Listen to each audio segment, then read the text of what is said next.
It's I am important Marcus that we Raymond, take the time to 76 reflect on years where old we and are somehow still and where we carrying the weight intend of to a go. sacrifice nobody Only ever asked me to then can make. true progress be As made. a carpenter in New Orleans, I rebuilt my life from ashes but never escaped the ghost of who I used to be. Last Friday morning, my phone rang with a number I hadn't seen in 23 years. Between the whine of my wood planer and the smell of fresh-cut cypress, my son's voice cut through everything. $10, old man. That's all you're getting from Mama's will. $10 for the bus fare back to whatever rat hole you crawled out of. I stood there in my workshop sawdust, coating my calloused hands, and felt 23 years of silence shatter in a single sentence. Before I continue this story, let me know where you are watching from in the comments below. Hit like and subscribe if you've ever been judged by someone who never knew the truth about what you sacrificed. Vincent Raymond, my son. The boy I'd given up everything to protect now spoke to me like I was garbage he'd stepped in. His voice held no grief, no sadness, just cold business wrapped in contempt. "Your mother's gone," he said. "Last Tuesday. Stroke. It was fast. Patricia, my ex-wife. The woman I'd loved, saved, and lost all in the span of a decade. Gone." The words felt wrong in my mouth. She'd always been a force, a hurricane of ambition and brilliance. Thinking of her as just gone didn't compute. "The lawyer needs you at the reading." Vincent continued his tone, making it clear this wasn't a request. "Friday, 10 a.m. sharp, Caldwell and Associates, Manhattan. Don't be late." I gripped the workbench, knuckles going white. "Vincent, I have no claim to anything. Your mother and I settled everything in court 23 years ago." His laugh stopped me cold. Sharp, practiced, cruel. "Oh, I know you're getting nothing. Mama made that crystal clear. But it's a legal formality, old man. You have to be there in person so they can officially confirm that you are worth exactly what I've always said." Nothing. I heard ice clinking in expensive crystal on his end. Probably scotch that cost more than my monthly mortgage. "I want to see your face when they read it," he said, voice dropping to something intimate and vicious. "When they document in front of lawyers and witnesses that you're a zero, a criminal who destroyed this family. And you know what the best part is? I stayed silent. Mama's leaving you exactly what you deserve. $10 for the Greyhound home. Hell, I'll even throw in an extra $5 if you show up on time. I want front row seats to your humiliation." The line went dead. Click. Dial tone. I stood in my workshop, surrounded by the honest work of wood and tools, holding a phone that had just delivered a summons to my own execution. Vincent wanted a show. He wanted to watch me break. What he didn't know was that his mother, even in death, had one last hand to play. And I was about to find out if Patricia Beaumont Raymond had finally found the courage she'd lacked for 23 years. I looked at my worn hands, at the half-finished church pew on my bench, at the life I'd built from nothing. Then I walked to my closet and pulled out the suit I'd worn to my divorce, the suit I swore I'd never wear again. It was time to go back to New York, time to face the son who hated me and the ghost of the woman who'd let him. I walked to my closet past the flannel shirts and worn denim that had been my uniform for 2 decades. In the back, wrapped in dry cleaner plastic, hung the suit. Charcoal gray, the same one I wore to the divorce hearing in 2002. When Patricia stood in that courtroom and declared I had betrayed her. When Vincent, 22 and fresh from Columbia, stared at me like I was something stuck to his shoe. The suit still fit, though my shoulders had thinned and my frame had leaned from years of honest carpentry work. I pressed it myself that night, making the crease sharp as a blade. Each stroke of the iron brought back memories I had buried under sawdust and silence. Vincent, at 12. I had spent 3 weekends building him a treehouse. Hand-carved railings, rope ladder, shingled roof. Real craftsmanship. He climbed up, once looked around, climbed down. "Dad, none of my friends have tree houses anymore," he had said. "They have pools. Can we get a pool?" Patricia ordered one installed the next week. Olympic-sized. $20,000 to erase 3 weekends of love. That was when I should have known. Patricia was teaching him that affection came with a price tag and my handmade gifts could not compete with her checkbook. I remembered the day I lost my architecture license, 2005, FBI agents in my office, documents spread across my desk, my signature on every page, shell companies I had created, wire transfers I had authorized, all to save Patricia from her own mistakes, all to protect Vincent from knowing his mother was facing prison. And when it all came crashing down, when my name was dragged through every industry journal as a fraud and a criminal, Patricia had a choice. Tell the truth or stay silent. She chose silence. She chose her reputation over my honor. She chose Vincent's comfortable lie over my painful truth. I booked a flight I could not afford, $240 that would stretch my budget thin. But Vincent wanted his show. He wanted to watch me humiliated in front of lawyers and witnesses. Fine. He would get his show, just not the one he expected. I was going back to New York, back to face the family I had sacrificed everything to protect, back to see if Patricia in death had finally found the courage she lacked in life. The cab from LaGuardia cost $68. I watched the meter climb with each block, each dollar a small wound. Manhattan rose around me, towers of glass and steel that I used to design before my license was revoked, before my name became synonymous with fraud. Caldwell and Associates occupied 40 floors of a building in Midtown. I stepped out onto sidewalks so clean it looked power-washed. The lobby doors were revolving glass 10 feet tall, gleaming. I pushed through and the noise of the city cut off, instantly replaced by cathedral silence. White marble floors stretched like an ice rink. So polished I could see the distorted reflection of chandeliers hanging 30 feet above. The walls were dark mahogany panels that smelled faintly of lemon oil and old money. Young professionals in suits that cost more than my truck tapped on phones, sipped coffee from cups with Italian names, and did not see me. To them I was furniture, an old black man in an outdated suit, invisible. The receptionist was young white blonde. Her smile was professional until I said my name. Marcus Raymond, here for the Patricia Beaumont Raymond will reading. Her eyes did a quick scan. Old suit-worn shoes, calloused hands. Her smile tightened into something polite but cold. Of course, Mr. Raymond. Please have a seat. Someone will be with you shortly. I sat on a leather sofa that probably cost $5,000. Waited. Watched lawyers and assistants flow past like I was a stone in a river. Nobody looked at me directly. Nobody acknowledged my presence. Then the elevator doors opened and everything changed. Vincent strode out like he owned the building. Navy Tom Ford suit that fit him like a second skin, gold Rolex catching the light, hair perfectly styled, shoes so shiny they could be mirrors. He moved with the confidence of a man who had never been told, no, never been denied, never faced a consequence he could not buy his way out of. Behind him, Kimberly, his wife. Tall, blonde, thin, in that expensive way that requires personal trainers and private chefs. She wore a black dress that probably cost more than my monthly mortgage and clutched a Birkin bag like it was a life raft. Her eyes, when they landed on me, were ice blue and utterly dismissive. And beside them, Bradley Whitmore, financial advisor. White 40-something with a tan too perfect for November and teeth too white to be real. He had the smile of a shark who just smelled blood in the water. Vincent spotted me. His smile was pure poison. Well, well, he announced loud enough for the entire lobby to hear. He actually came. He walked toward me, his entourage following. Kimberly Bradley, this is my father. He said the word father like it was an apology, a shameful secret he was forced to acknowledge. Kimberly looked me up and down. So this is the one, she murmured just loud enough for me to hear, the one who stole from Patricia. Her voice carried the kind of casual cruelty that came from never being challenged. Bradley's eyes assessed me like I was a piece of outdated furniture at an estate sale, not worth the effort to move, barely worth acknowledging. Vincent's grin widened. Don't worry about the trip back, Pops. I've got your $10 ready, maybe even $15 if you put on a good show. He laughed and Bradley joined in. Kimberly smiled behind her hand. I sat there, hands folded on my lap, and said nothing. My silence seemed to irritate Vincent more than any response could have. He wanted a reaction, anger, fear, pleading. I gave him nothing. Just the quiet dignity of a man who had already lost everything once and learned that silence was its own kind of power. Come on, Vincent said to his companions, suddenly bored with me. Let's get this over with. He turned toward the reception desk, dismissing me like I had already ceased to exist. And in that moment I knew. This was not just about money. This was about erasing me, about confirming legally and publicly that I was worth nothing, that I had always been worth nothing. He had no idea what was coming. A heavy oak door opened and a man stepped into the lobby.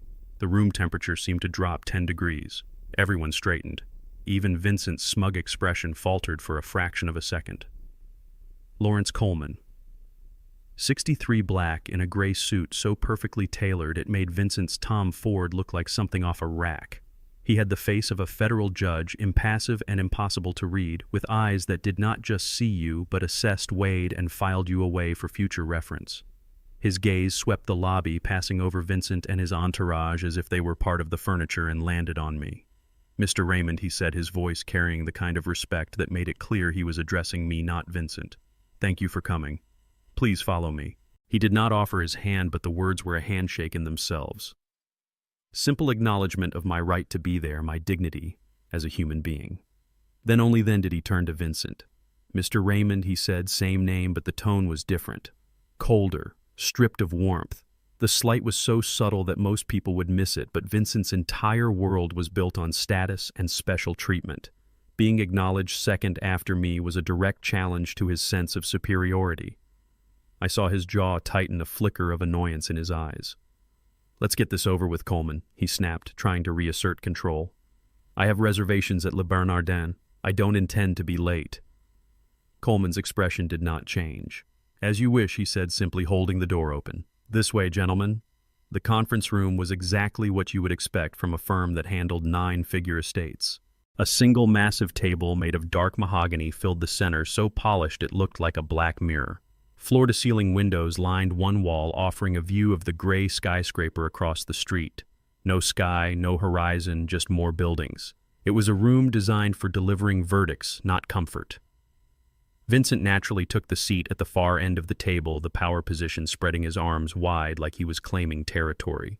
Kimberly sat to his right, Bradley to his left, his king and his advisors. I took a seat near the door, the afterthought, the legal formality that had to be checked off a list. Coleman walked to the head of the table. He did not sit immediately.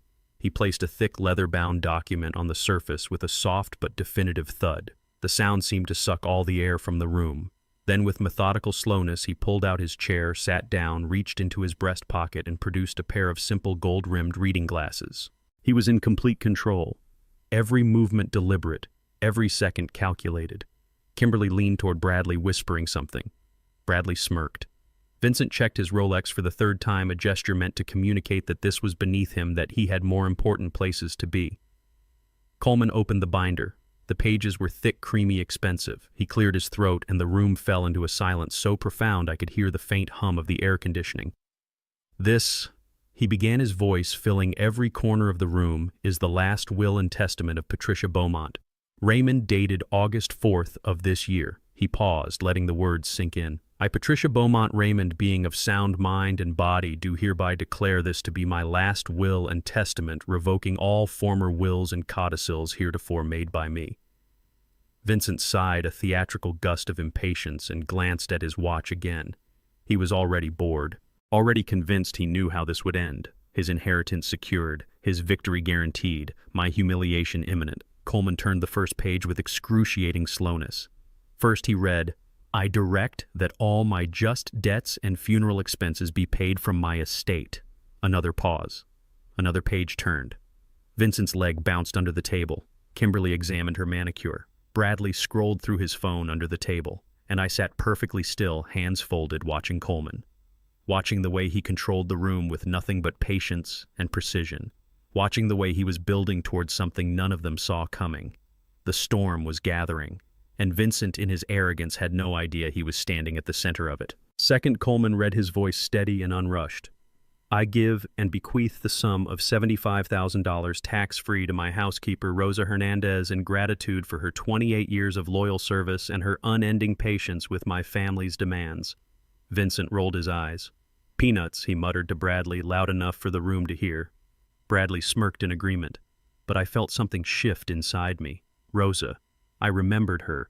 A quiet woman from El Salvador who had worked for Patricia since before Vincent was born.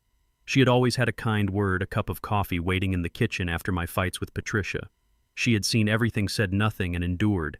She deserved every penny. Third, Coleman continued, turning the page with maddening slowness. "I give and bequeath the sum of $150,000 to the Monarch Butterfly Conservation Fund." Kimberly let out a disbelieving scoff.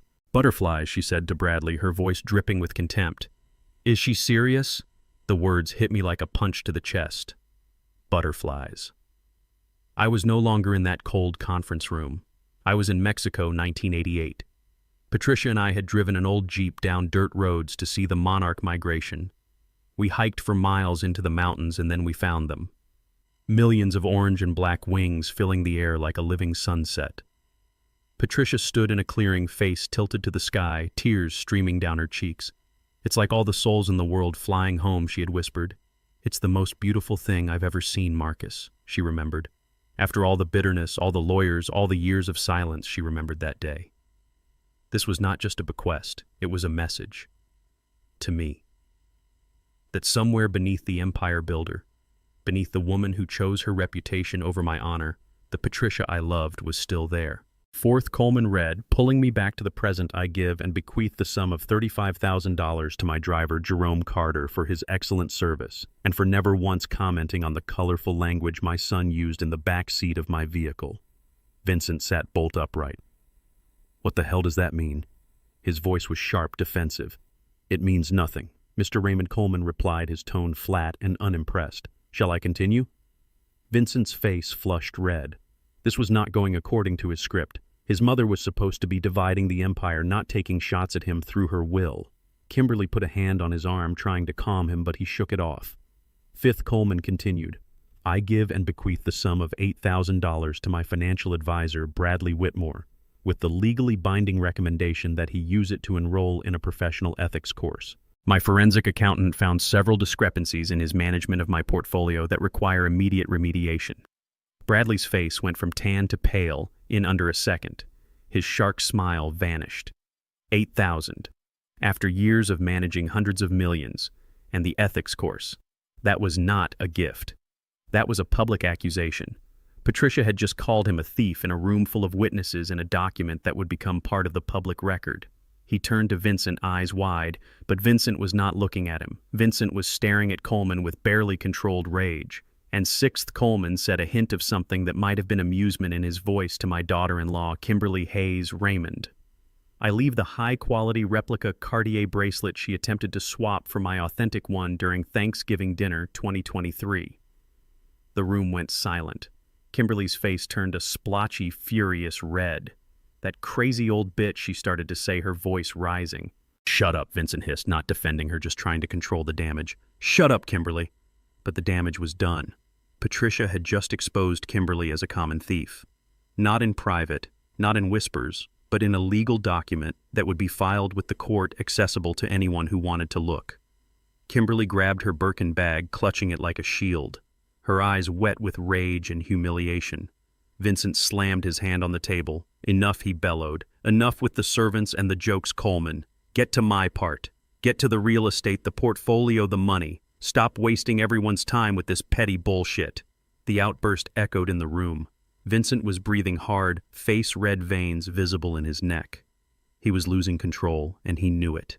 His carefully constructed image of the sophisticated heir was crumbling with every word Coleman read. Coleman removed his glasses slowly. He folded them. He placed them on the table. And he stared at Vincent with the kind of look a teacher gives a spoiled child who just interrupted class. "Mr. Raymond," he said, his voice dropping to something quiet and dangerous, "this is not a negotiation. It is the legal proclamation of your mother's final wishes. I will read every single word exactly as she wrote it, and you will sit there and listen. Is that clear?" Vincent opened his mouth, closed it, looked at Bradley, who gave a tiny shake of his head. He was trapped. Coleman held his gaze for one more beat, establishing dominance, then put his glasses back on. He took a sip of water. He deliberately smoothed the page. "Very well," he said. "Let us continue. Article 7. Coleman read, his voice returning to that neutral monotone. "To my son, Vincent Raymond." Vincent leaned forward so fast his chair creaked. This was it. This was the moment he had been waiting for, the moment where his inheritance, his empire, his validation would be read into legal record. "I give and bequeath." Coleman continued the penthouse apartment at Central Park West. Vincent exhaled, a huge sigh of relief escaping his lips. "Yes," he breathed. The penthouse. The crown jewel. 3 floors, 7,000 square feet, views of the park. Worth $30 million at least. And Coleman read on my complete collection of Patek Philippe watches, currently valued at $2.3 million. Vincent's grin was enormous now. He looked at me, eyes gleaming with triumph. Hear that, old man? The paychecks. All of them. He laughed a short bark of pure satisfaction. Bradley leaned over to shake his hand. Kimberly smiled for the first time since the bracelet incident. However, Coleman said, and that single word cut through the celebration like a blade. Vincent's smile froze. However, Coleman looked up from the document, his eyes finding Vincent over the rim of his glasses. The watch collection is stored in a secure safe within the penthouse. The combination to that safe was known only to your mother. Vincent waved a hand dismissively. So, I'll get a locksmith. No big deal. Coleman continued as if Vincent had not spoken.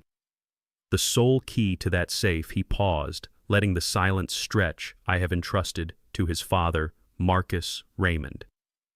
The silence that followed was absolute. It was the kind of silence that happens when reality tears itself apart and reassembles into something nobody recognizes. Vincent stared at Coleman. What the word came out quiet, disbelieving. Coleman repeated, his voice perfectly calm. The key to the safe containing the watch collection has been entrusted to your father, Marcus Raymond. Vincent's face went from flushed red to bone white in the span of a heartbeat. He stood up so fast his chair nearly toppled. What did you just say? His voice was climbing, now losing all control. What the hell are you talking about? Kimberly and Bradley both turned to stare at me like I had just stolen something from them, like I was a thief who had infiltrated their carefully ordered world. I sat perfectly still, as confused as they were. I don't have any key, I said quietly. I don't know what this is about. Vincent pointed at me, his hand shaking. This is bullshit. He hasn't seen her in 23 years. He doesn't even know where she lived. This is some kind of sick joke. It is not a joke, Mr. Raymond Coleman said, his voice cold as winter. It is your mother's explicit instruction, legally binding and properly executed. Vincent was breathing in short, sharp gasps now. His perfect hair was coming undone. His Tom Ford suit suddenly looked rumpled. Why, he demanded, voice cracking. Why would she do this? Why would she give him anything that Coleman said will become clear in due time? For now, the disposition stands. The penthouse is yours, the watches are yours, but the key to access them belongs to your father. Vincent looked like he might be sick. Kimberly had gone pale. Bradley was furiously typing something on his phone, probably to his lawyer. And I sat there holding a key I did not have to a safe I knew nothing about, wondering what game Patricia was playing from beyond the grave. Vincent stood so fast his chair tipped backward and crashed to the floor. The sound echoed like a gunshot in the silent room. What kind of sick game is this? His voice was rising, cracking. He has no right. He pointed at me, finger shaking with rage. You manipulated her. When she was dying, you got to her somehow. You poisoned her mind against me. I opened my mouth to protest, but Coleman's voice cut through the room like ice. Mr. Raymond, sit down. Vincent froze. The lawyer had not raised his voice, but the command was absolute. Vincent looked at Bradley, who gave a tiny shake of his head. Bad idea to challenge the man controlling the will. Vincent slowly, reluctantly picked up his chair and sat. His face was red veins visible in his temples. Kimberly leaned toward Bradley, whispering just loud enough for me to hear. I told you we should have put her in a home, found some doctor to declare her incompetent. This is what happens when old people are left to their own devices. I felt something cold settle in my chest. They had discussed this, discussed putting Patricia away, declaring her mentally unfit so they could control her fortune while she was still alive. And Vincent had listened, maybe even agreed. Mr. Coleman, I said, my voice quiet but firm. I don't understand any of this. I haven't seen Patricia in over 2 decades. I have no key. I don't know what she's talking about. Coleman looked at me over his reading glasses, and for just a moment I saw something in his eyes. Not pity, understanding. He knew something I didn't. All will be revealed in due time. Mr. Raymond, he said, shall we continue? But I was not in that conference room anymore. Coleman's voice faded, and I was standing in my old backyard in Connecticut. December 1991. Snow on the ground. Christmas lights strung along the eaves. Vincent was 12. Small for his age, all knees and elbows.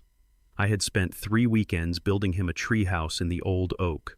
Real craftsmanship. Hand-carved railings with his initials worked into the design. A rope ladder I had braided myself. Cedar shingle roof that would last 20 years. I even put in a small window with real glass. Christmas morning after the presents, I took him out to see it. Bundled in his new winter coat, the one Patricia had spent $300 on, he climbed the rope ladder. I watched from below, heart full. This was it. This was fatherhood, building something with your hands for your child. He reached the platform, looked around. The walls I had sanded smooth, the built-in bench, the small bookshelf. He stood there for maybe 30 seconds. Then he climbed back down. "Dad," he said, not meeting my eyes, "none of my friends have tree houses anymore. They have pools, in-ground pools with diving boards. Can we get one of those?" I felt like I had been punched. 3 weekends of work, splinters in my hands, love poured into every board, and he wanted a pool because his friends had pools. Patricia appeared in the doorway, coffee mug in hand. "A pool," she said. "Sure, honey. I'll call the contractor Monday." And she did. $20,000, Olympic length, heated, with a diving board and a slide, installed by spring. Vincent's friends came over every weekend that summer. The treehouse sat empty until we sold the house in the divorce. The new owners tore it down, said it was an eyesore. That was the moment I should have known. Patricia was teaching Vincent that love was measured in dollars, that handmade was worthless, that anything I could give him was less than what she could buy, and I had let it happen, stayed silent, kept building things he would never value. Mr. Raymond Coleman's voice pulled me back. I blinked. The conference room came back into focus. "Are you with us?" "Yes," I said. "I'm here." Coleman turned the page with maddening slowness. "Now," he said, and his voice carried a weight that made everyone sit up straighter. "We come to Article 8. Vincent leaned forward, his moment of anger forgotten. This was it. This was what he came for. The empire, the money, the validation that he was the chosen one, the heir, the son who mattered. Kimberly's hand found his on the table. Bradley set his phone down, giving Coleman his full attention. And I sat there, an old man in an old suit, wondering what Patricia had planned, wondering if this key, this mystery, was her final cruelty or her first act of mercy in 23 years. Article 8, Coleman read regarding the disposition of the primary estate. The room held its breath. Coleman's voice was perfectly calm, perfectly neutral as he read. Article 8, regarding my ex-husband, Marcus Raymond. Vincent sat up straighter. His smile was already forming, anticipating the moment of my public humiliation. "I give and bequeath the sum of $10. Silence. Complete and total silence. You could have heard a pin drop on that polished mahogany table. $10. Coleman continued, his voice showing no emotion whatsoever.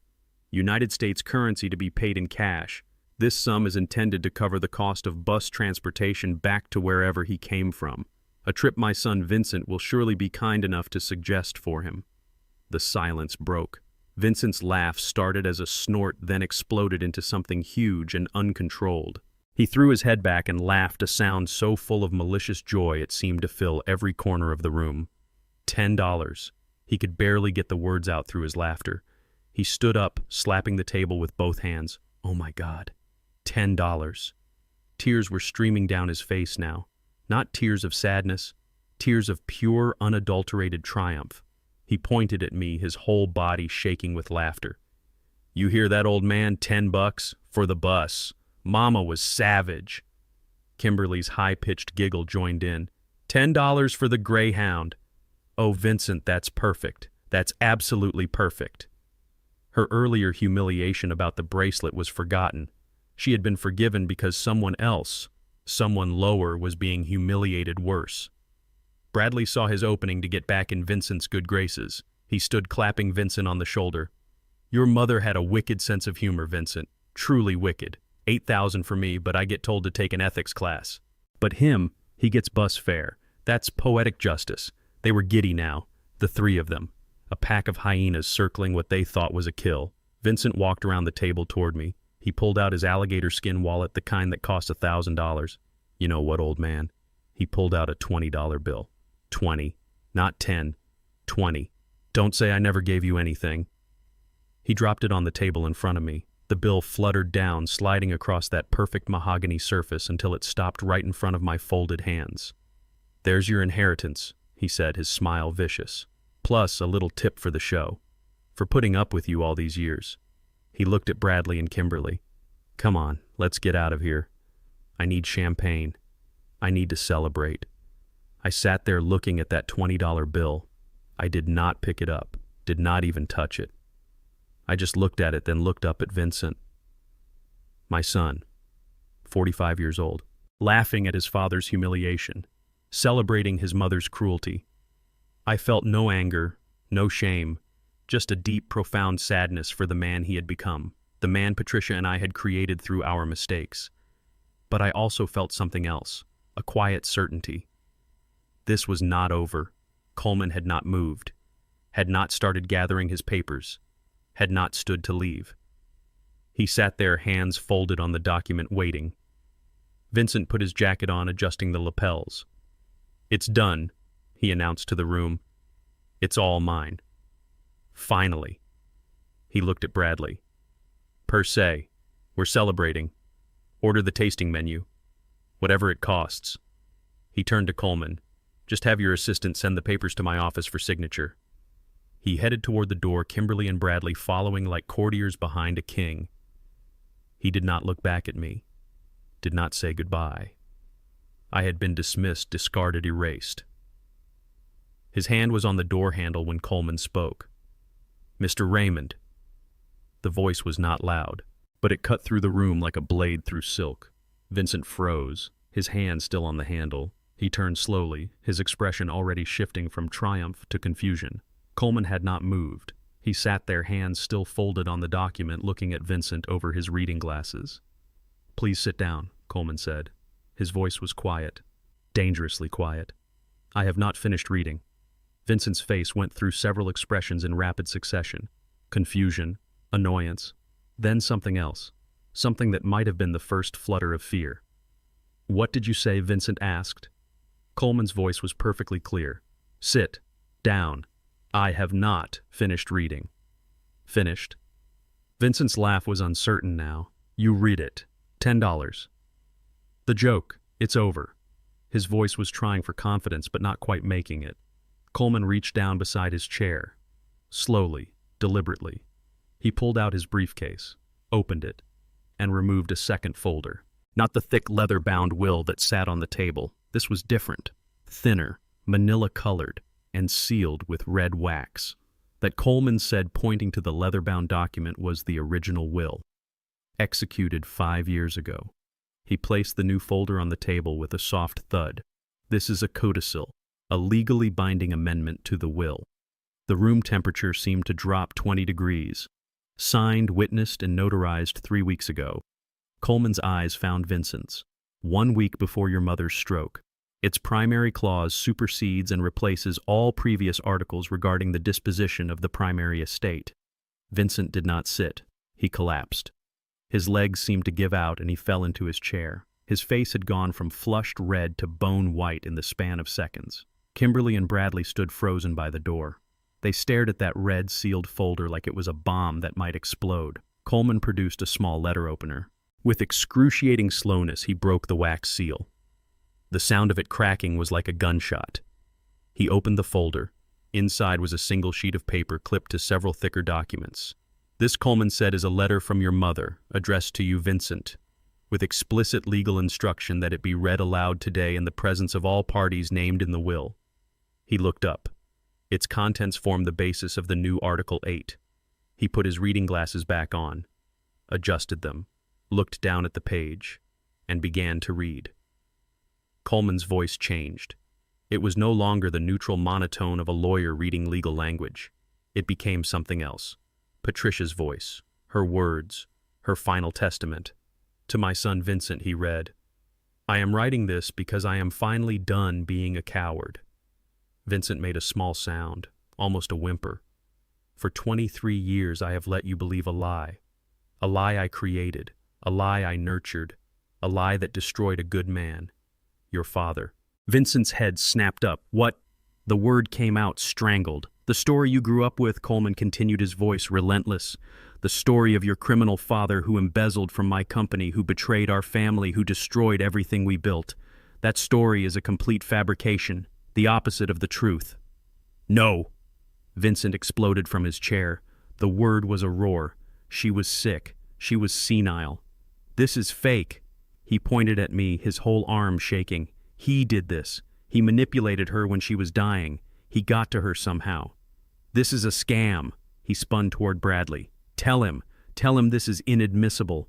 We'll contest this. We'll get doctors, we'll prove she wasn't in her right mind. Coleman held up one hand. The gesture was almost lazy, but it stopped Vincent's tirade cold. Mr. Raymond, sit down. Now. Vincent opened his mouth to argue. Coleman lifted a thick document from the folder. Attached to this codicil, he said, his voice cold enough to freeze water, is a 40-page psychiatric and cognitive evaluation of your mother, conducted by a panel of 3 independent board-certified neurologists and psychiatrists. He paused. At her request. 72 hours before this document was signed. He opened the report, flipped to a marked page. I will summarize their findings. He read, his voice flat. Patricia Beaumont Raymond, age 71, was found to be, and I quote, entirely lucid, in full command of her faculties, and possessed of a mental acuity that tested in the 99th percentile for individuals in her age group. End quote.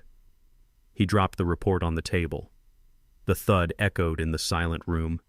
She was not insane, Mr. Raymond. She was not senile. She was not manipulated. She was, as she states here, done being a coward. Now sit down and let me finish. Vincent sat. Or rather, his legs gave out and he fell into his chair. His mouth was open, making small, gasping sounds.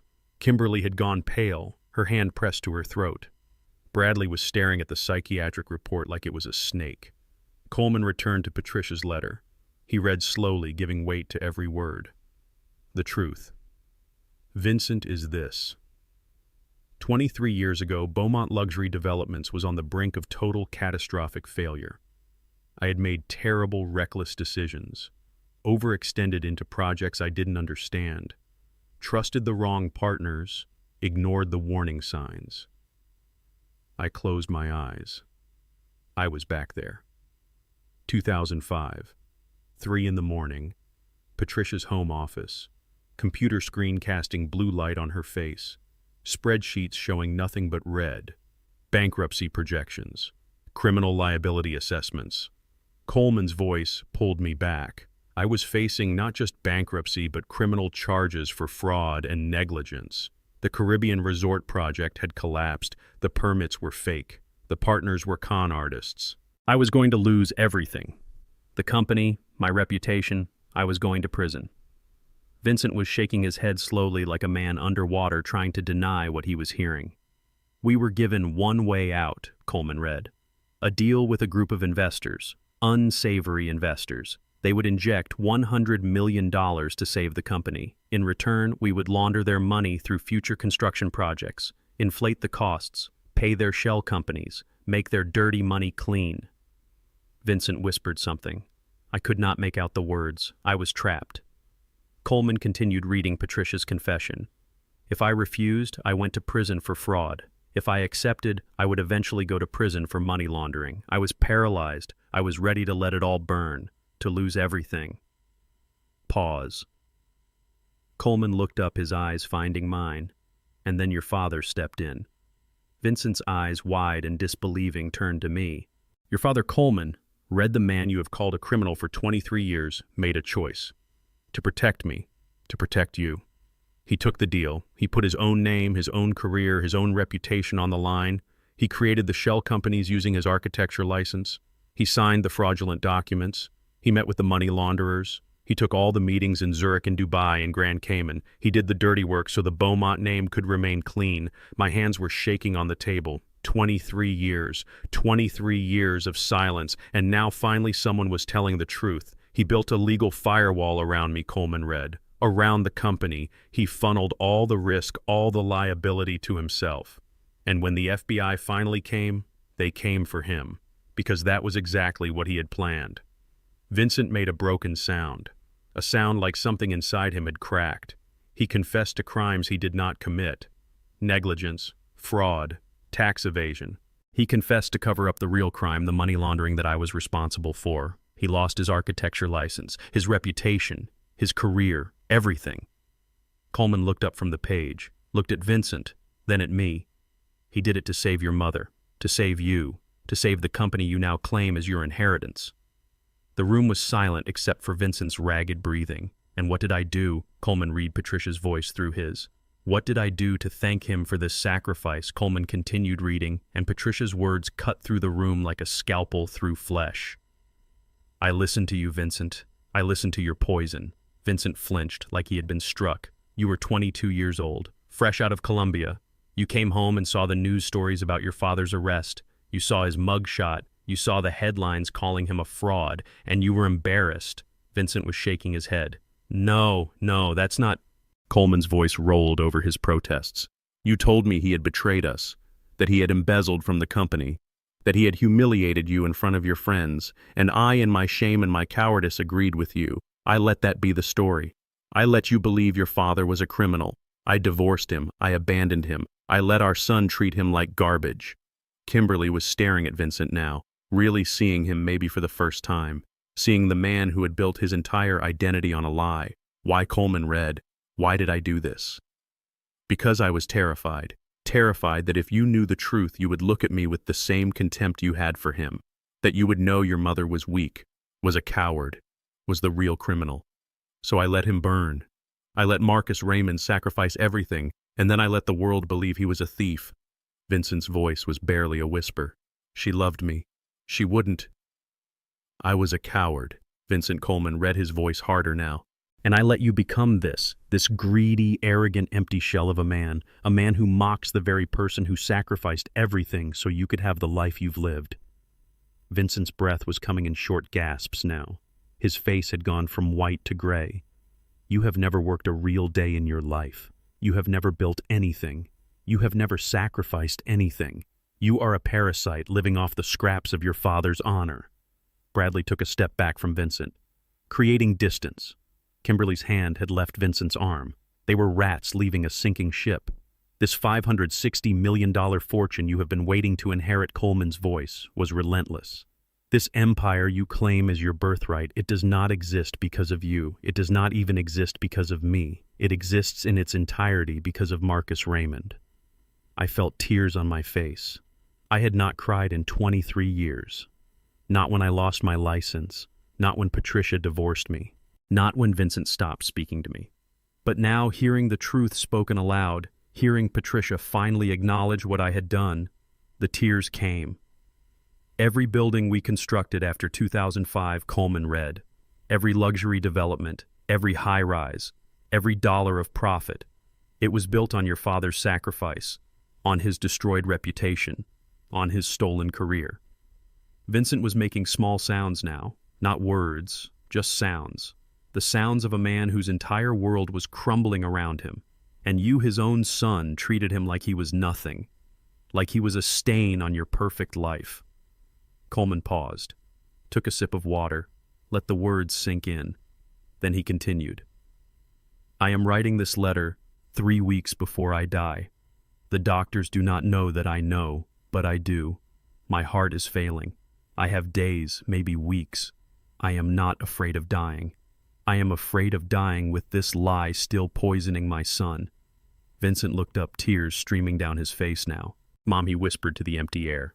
So I am telling you the truth, Vincent. Your father is not a criminal. He is a hero, the kind of man who makes a sacrifice so deep, so complete that people like you and me cannot even comprehend it. He burned his own life to keep us warm, and I let you hate him for it. The room was absolutely silent now except for Vincent's quiet sobbing. Coleman turned the page. His voice softened slightly, but remained firm. This brings me to the matter of my estate, the $560 million empire that exists because of your father's sacrifice. Vincent looked up, eyes red face streaked with tears. I cannot undo what I did to Marcus. I cannot give him back the 23 years he lost. I cannot restore his reputation fully, though this letter and the evidence I have compiled will help. But I can do one thing. Coleman paused. The silence stretched.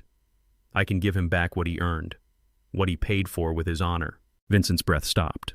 Therefore, Coleman read his voice formal, now having stated the unvarnished truth, and in an effort to correct, insofar as money is able, a betrayal that can never be undone.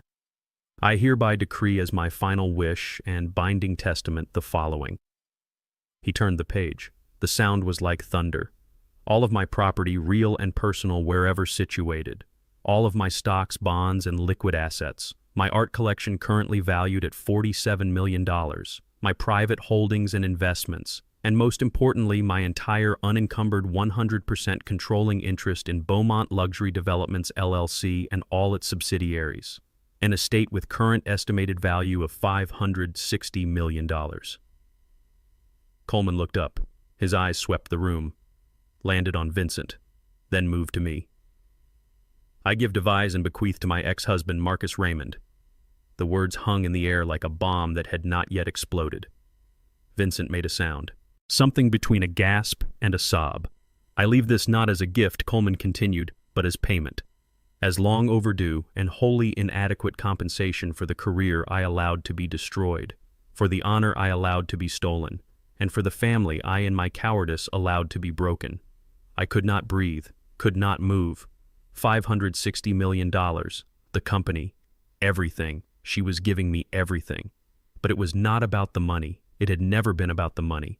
It was about the words, the acknowledgement, the truth. Patricia was giving me back my name, my honor, my place in my son's life. Coleman was not finished. He read the final paragraph. Marcus Raymond saved my life and my company in 2005. He did so at tremendous personal cost. This inheritance is not charity. It is not generosity. It is restitution. It is payment of a debt 23 years overdue. He earned every dollar of it. And Vincent, she addressed her son directly now, you get exactly what you deserve, what you offered your father. $10 for your bus fare home. Vincent stood slowly. He was not steady on his feet. His face was the color of old newspaper. His mouth opened and closed, but no sound came out. Kimberly took 3 steps away from him. She looked at him like he was something diseased, something contagious. Bradley was already at the door, hand on the handle, ready to flee, and I sat there, an old man in an old suit, hands shaking on a mahogany table, as the weight of 23 years lifted from my shoulders and settled somewhere else, somewhere lighter, somewhere I could finally breathe. Coleman closed the document. He removed his glasses. He looked at Vincent. Do you have any questions, Mr. Raymond? Vincent just shook his head, small movements, like a man in shock. Then this concludes the reading of the will. Coleman stood. My office will be in touch with both of you regarding next steps. He looked at me. Mr. Marcus Raymond, congratulations. You are now the sole owner and chairman of Beaumont Luxury Developments. He gathered his papers, placed them in his briefcase, walked to the door. Gentlemen, he said, and left. The door closed with a soft click, and Vincent and I were alone, father and son, across 23 years of lies and silence, with the truth finally between us. He looked at me, really looked at me, for the first time in 2 decades, and then he started to cry. Coleman's voice had not softened. If anything, it had gotten harder, more relentless, as he continued reading Patricia's letter. This $560 million fortune you have been waiting to inherit like a spoiled prince, he read. This empire you have claimed as your birthright. It does not exist because of you. It does not even exist because of me. Vincent made a sound, a small broken animal whimper that came from somewhere deep in his chest. It exists in its entirety because of Marcus Raymond. The words landed like hammer blows, each one driving Vincent further down into his chair. You, Vincent, have never worked a real day in your life. You have never built anything with your own hands. You have never sacrificed anything for anyone. You are just a parasite, a creature of appetite and entitlement. Kimberly was staring at Vincent now with something approaching horror. This was not the man she had married. Or maybe it was, and she was only now seeing him clearly. You have done nothing but spend money you did not earn. Coleman continued while sitting in judgment of the one man who actually earned it for you. You are a consumer, Vincent, living off the scraps of your father's honor. Vincent whispered something to the table. I could not make out the words, but I saw his lips form them. No, she didn't. She wouldn't. But there was no defiance left in him, no anger, just a hollow emptiness. The entire narrative of his life, the The story he had built his identity on, brilliant mother, criminal father, rightful heir to an empire, was being incinerated in real time, and there was nothing he could do but sit there and take it. Coleman looked up from the letter, his eyes cold and unforgiving. "Your mother's letter," he said, "serves as the legal and moral preamble to this." He tapped the document in front of him. "The final binding Article 8 of her last will and testament. It supersedes and replaces all that came before it." He cleared his throat. The sound echoed in the devastated room. Article 8, the final disposition of the estate. I felt the temperature drop 10 degrees. Vincent sat slumped in his $10,000 suit that suddenly looked 2 sizes too big on him, like a child wearing his father's clothes. Kimberly had frozen completely, her phone forgotten in her hand. Bradley's shark smile was long gone. He had gone pale, his eyes darting toward the door, calculating his exit strategy. Coleman read slowly, giving weight to every syllable. "Therefore, having stated the unvarnished truth, and in an effort to correct insofar as money is able a betrayal that can never be undone, I hereby decree as my final wish and binding testament the following." He paused. The silence was so complete I could hear the ticking of a clock on the wall somewhere behind me, could hear my own heartbeat pounding in my ears. All of my property, real and personal, wherever situated. Each item was a hammer blow. All of my stocks, bonds, and liquid assets. Vincent had stopped breathing. My art collection, currently valued at $47 million. My hands were shaking on the table. My private holdings in Beaumont Luxury Developments. Coleman's voice was steady, inexorable. And most importantly, my entire unencumbered 100% controlling interest in Beaumont Luxury Developments LLC and all its subsidiaries. He stopped, let the words hang there. An estate with current estimated value of $560 million. Vincent made a sound like he had been punched in the stomach. Coleman looked up. His eyes did not go to Vincent. They moved across that long expanse of polished mahogany and found me, held my gaze. In that single second, my entire life seemed to hang in the balance. 76 years of choices, sacrifices, losses, all crystallizing into this one moment. Then Coleman looked back down at the document. "I give, device, and bequeath." He read the pause, stretching like a wire pulled taut to my ex-husband, Marcus Raymond. The words did not land so much as detonate. A wet, gasping sound came from Vincent's direction, but I could not look at him. Could not move. It felt like the roof had been removed from the building, and the entire crushing weight of the New York sky was pressing down on my shoulders. $560 million. The company. The empire. Everything. But Coleman was not finished. He pushed forward, not allowing the moment to settle, not giving anyone time to process. "I leave this not as a gift, but as a payment, as long overdue and wholly inadequate compensation for the career I allowed to be destroyed, for the honor I allowed to be stolen, and for the family I in my cowardice allowed to be broken." And that was when it hit me, really hit me. This was not about the money. It had never been about the money. It was about the reason, the acknowledgement, the truth. Patricia was not just giving me her fortune. She was giving me back my name, my honor, my place in my son's life. She was telling the world from beyond the grave that it should have been mine all along, that I had earned it, that I was not a criminal but a hero. I looked down at my hands, rough, calloused carpenter's hands, hands that had built treehouses and church pews and a quiet life from ashes. And now these hands held the keys to an empire I had never wanted. A chain pulling me back from the obscurity I had found peace in. A small whimper came from across the table. Vincent. Not the monster who had walked into this room 2 hours ago. Not the king who had expected to claim his throne. Just a boy. A 45-year-old boy whose entire life had just been revealed as a lie his parents told to protect themselves. Kimberly and Bradley were already ghosts. Their faces had gone blank, minds unable to process what they were hearing. They had hitched their wagons to what they thought was a rising star. Now they stood in the ashes of a supernova, irrelevant and forgotten. But Coleman was not finished. There was one more piece of business. Finally, he said, his voice returning to that flat, legal monotone. "We come to the final bequest." He looked directly at Vincent.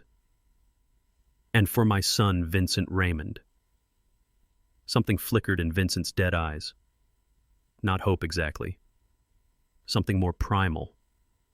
The animal instinct to not be left with absolutely nothing.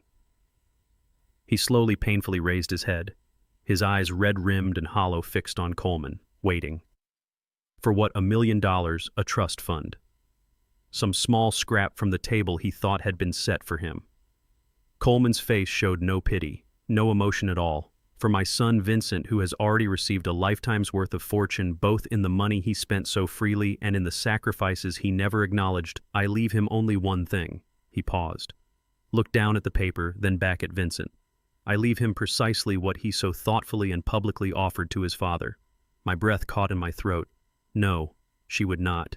She could not be that cruel. Vincent's confused, broken gaze shifted from me to Coleman and back again. He could not make the connection. His mind was too shattered, too overwhelmed. I don't... What Coleman did not reply with words. Instead, with slow, deliberate motion, he reached down and opened a drawer in the desk beside him. His hand emerged, holding a single piece of paper. A check. A bank-certified cashier's check. Mr. Raymond Coleman, said his voice flat and emotionless, on behalf of the estate, I was authorized to prepare this check in accordance with your mother's wishes. He held it up for a moment, letting everyone see it. Then he placed it on the mahogany table. The sound it made was soft but definitive. He slid it across the polished surface. It skidded with a small whispering sound and came to a stop directly in front of Vincent. $10, Coleman said. Final amount. Your inheritance, Mr. Raymond, as your mother specified, for your bus fare. The silence that followed was absolute. Then Bradley moved. He said nothing. No goodbye, no explanation. He simply stood quietly and smoothly, pushed his chair in with barely a sound, gathered his briefcase, and walked toward the door. He did not look at Vincent, did not look at me. He just evaporated like smoke in wind. The door opened and closed behind him. The shark had abandoned the dying prey. Kimberly was slower to react. She stared at the check lying on the table. $10. Then she looked at Vincent's broken, shattered face. Her expression slowly curdled from shock into something else. Pure, unadulterated revulsion, the disgust of a predator for a mate who has suddenly become weak, useless. The man she had attached herself to, the source of the Birkin bags and the Park Avenue lifestyle, was nothing. A $10 man. She leaned close to him. Her voice was low but venomous, and she wanted him to feel every word. You pathetic piece of shit. She was not whispering. She wanted it to hurt. Then she stood, grabbed her real Birkin bag, the one that had not been exposed as stolen, and without a single look back, she walked out.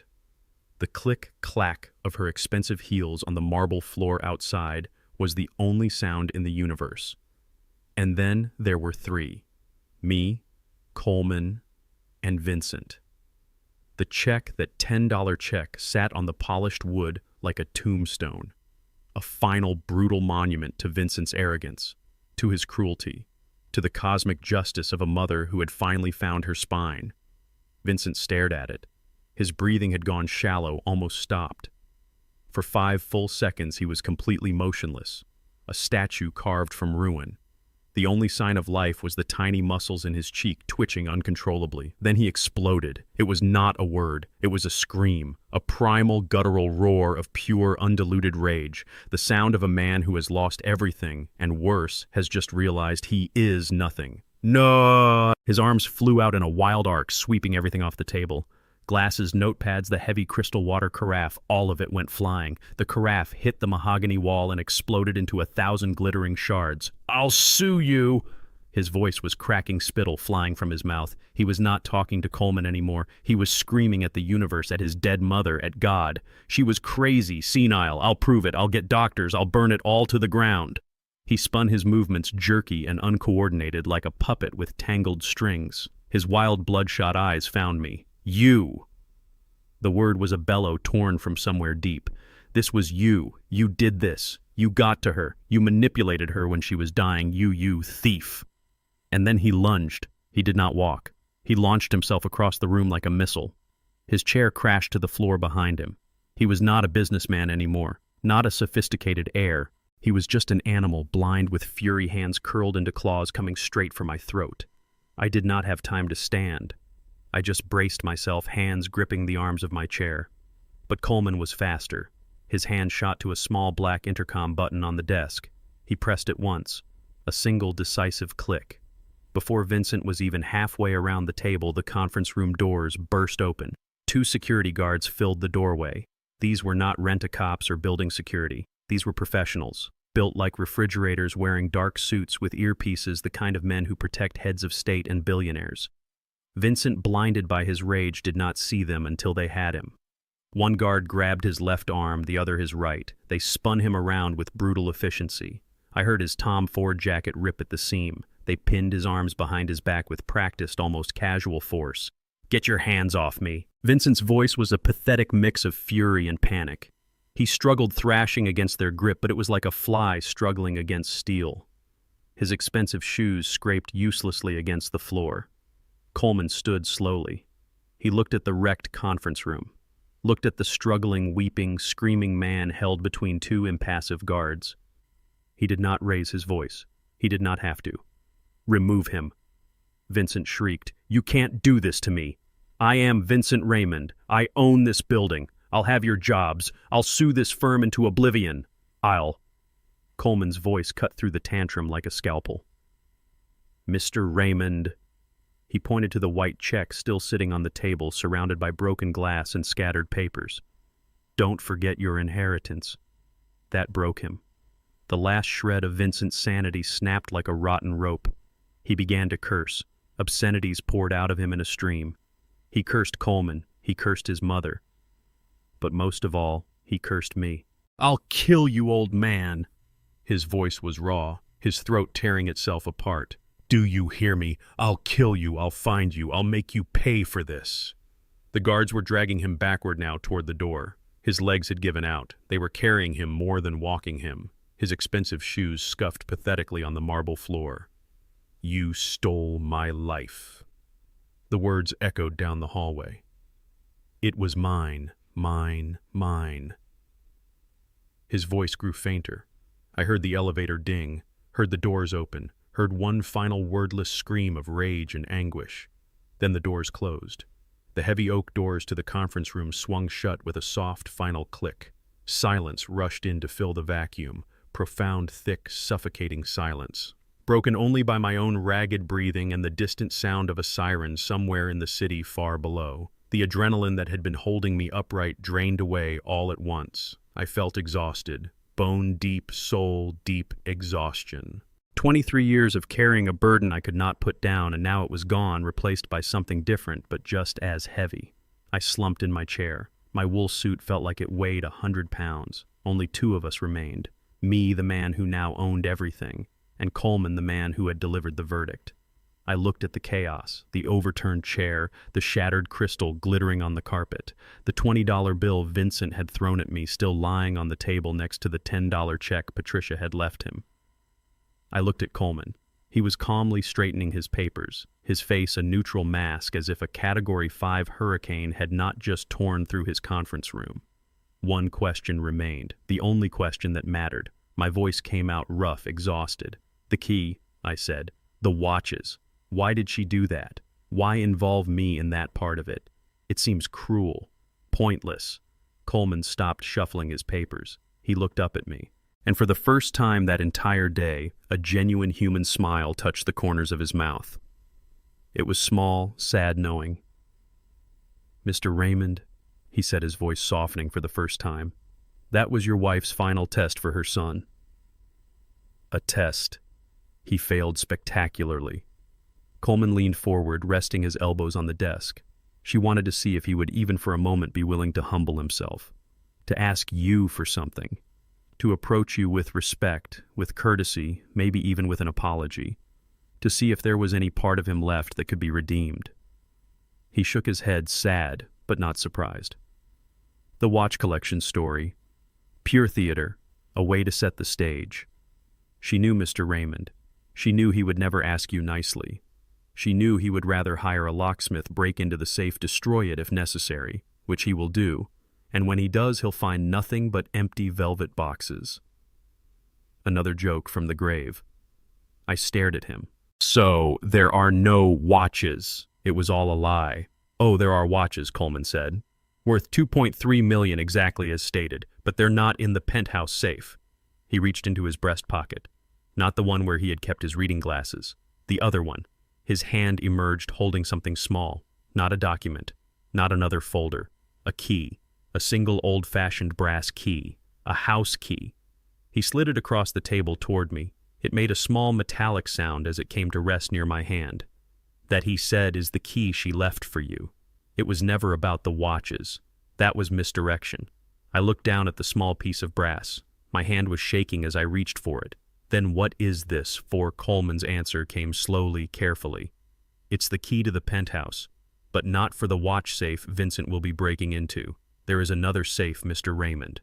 A wall safe, hidden behind a painting in her private study. This is the key to that safe. He paused, letting the weight of his next words build. And in that safe is the original evidence. Everything. My heart stopped beating. I swear it stopped. The complete unredacted 2005 file, Coleman continued. All the original wire transfers with your signatures, all the shell company documents you created, the FBI investigation files, and most importantly, all the emails and letters she sent to you, begging you to do it, pleading with you to save her, every piece of communication that proves beyond any doubt that she asked you, that you did it to protect her, that you sacrificed yourself willingly. I could barely breathe. She kept it all.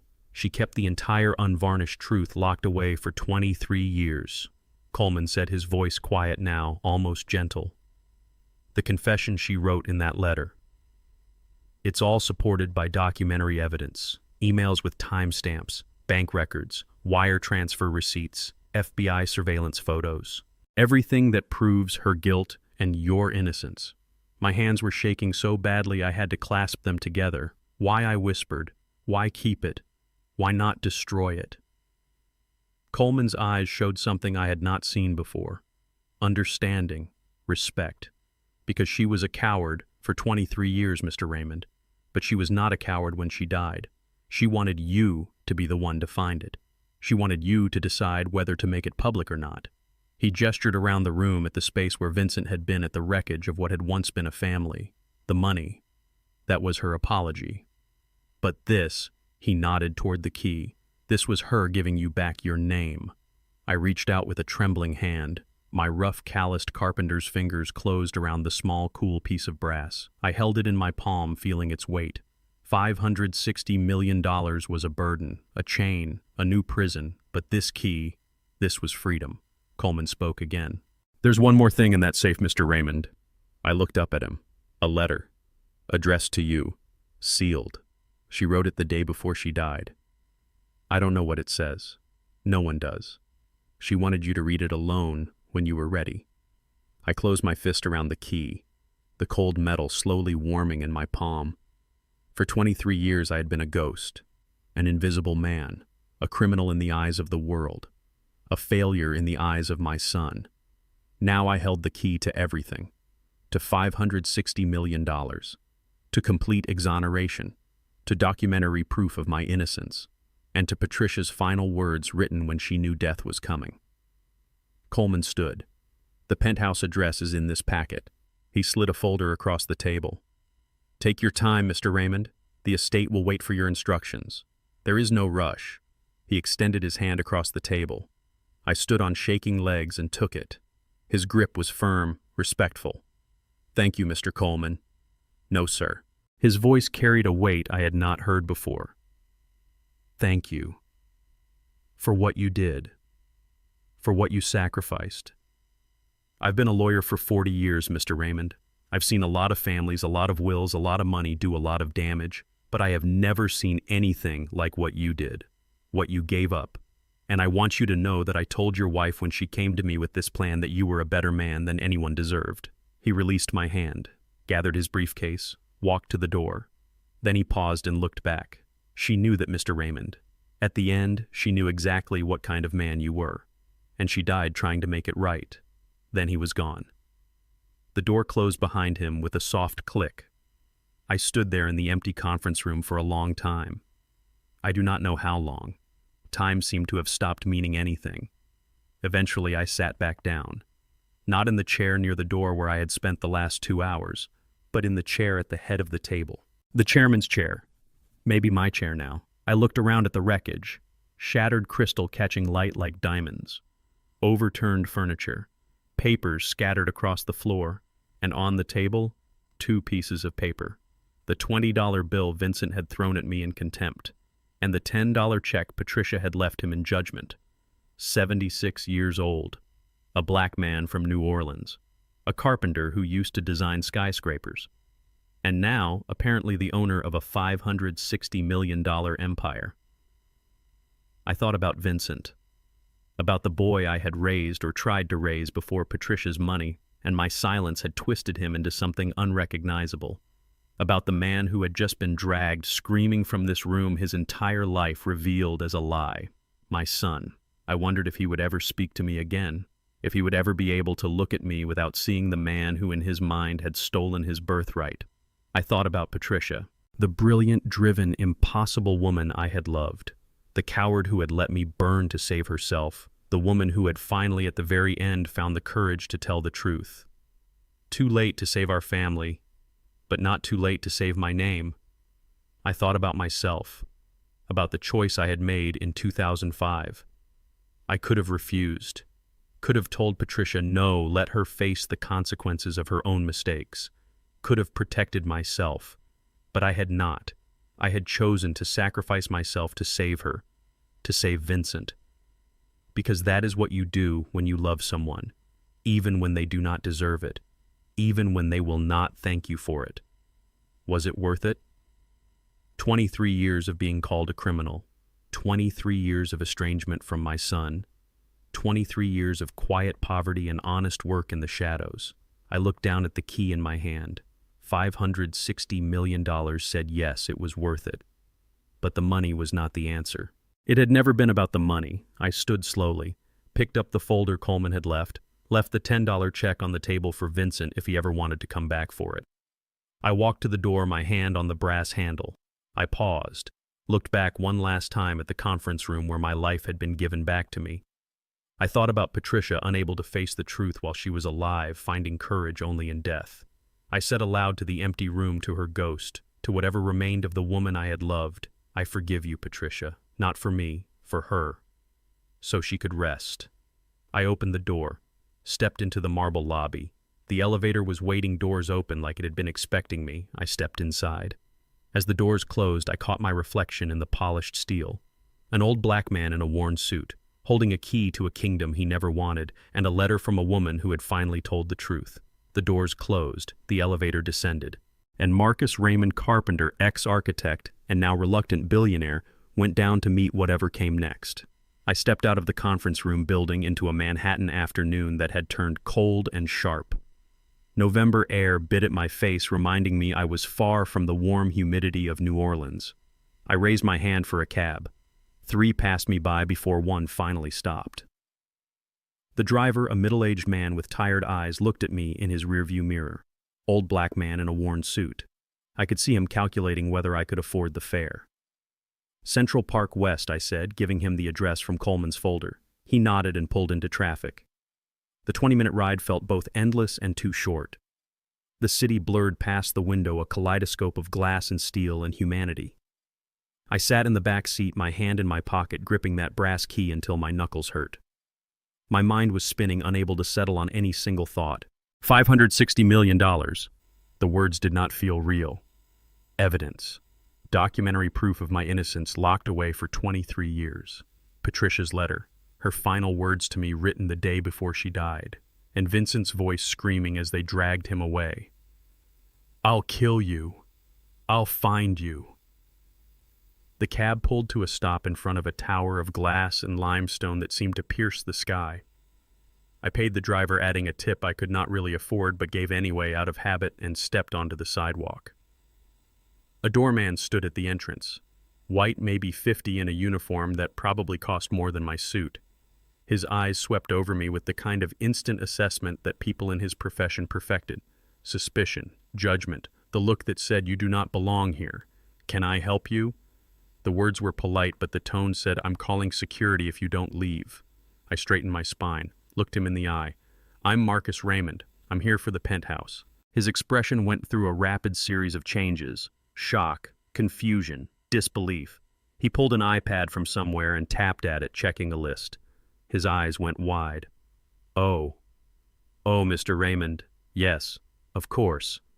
My sincere condolences for Mrs. Raymond." His entire tone had changed. Now it was obsequious, almost groveling. He held the door open for me with a slight bow. "Right this way, sir." The lobby was everything you would expect. Acres of white marble, crystal chandeliers that probably cost more than houses, fresh flowers in massive arrangements that were replaced daily whether they needed it or not. This was where money lived. Not just wealth. Money. The kind that built dynasties. The doorman led me to a private elevator, different from the regular elevators. This one went only to the penthouse. He used a key to unlock it, pressed the button marked PH, and stepped back. "Have a good evening, sir," he said, his voice now dripping with respect I had not earned and did not want. The doors closed. I was alone in a mirrored elevator that showed me my reflection from every angle. An old man, tired, out of place. I watched the numbers climb. 10, 20, 30, 38, 40. The elevator dinged. The sound was soft, expensive. The doors opened directly into the penthouse. I stepped out and my breath caught in my throat. Floor-to-ceiling windows lined every wall, offering a view of Central Park that seemed to go on forever. The sun was setting, painting the sky in shades of orange and purple and pink that looked almost artificial in their beauty. The apartment itself was massive. 5,000 square feet at least. Modern, cold, luxury in its most sterile form. Everything was white or black or stainless steel, sharp edges, clean lines, no warmth anywhere. This was Patricia's. I could see her in every choice. The modern art on the walls, pieces I recognized from magazines, each worth millions. The designer furniture that looked beautiful but uncomfortable, like it was meant to be admired rather than used. The kitchen all marble and chrome that had clearly never been cooked in. The living room arranged like a showpiece for a magazine spread. I walked slowly through the space, my fingers trailing along surfaces that were perfect and untouched.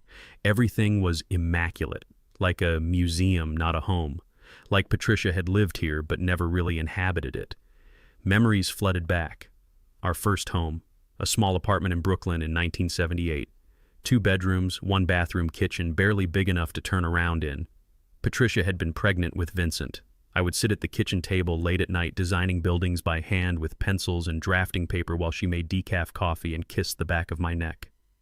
"We're going to build something beautiful, Marcus," she had whispered. "Something that will last." And we had. And then we had destroyed it. I found the master bedroom.